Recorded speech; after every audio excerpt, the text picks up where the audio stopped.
To export your After Effects project to MP4, follow these steps. After completing your project, move your cursor to the top toolbar and click on File. From the drop-down menu, go to Export and select Add to Render Queue. This action will take you to the export section where you'll set up your file for rendering. In the render queue, you'll notice a blue text that says Not Yet Specified.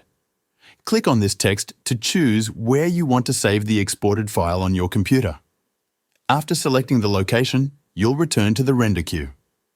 Next, look at the Output Module section, where you'll see another blue text. This text represents the format and settings that After Effects will use to export your video. By default, After Effects sets the format to H.264, which is the format for MP4. If you're happy with this format, you can leave it as it is.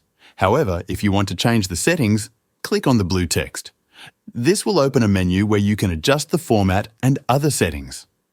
In the Format drop-down menu, you'll see other export options, but since H.264 is equivalent to MP4, we'll stick with that. Once you've confirmed your settings, click OK to return to the render queue. You also have the option to choose from built-in presets by clicking on the small arrow next to the Output module. Here, you'll find various options, including a lossless preset.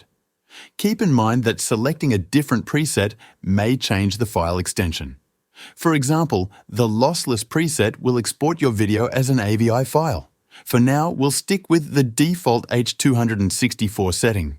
Now, you're ready to export. Click on the Render button to start the process.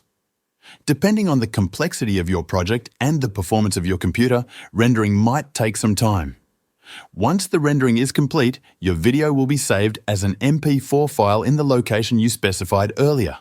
That's it for exporting your After Effects project to MP4. I hope this guide was helpful.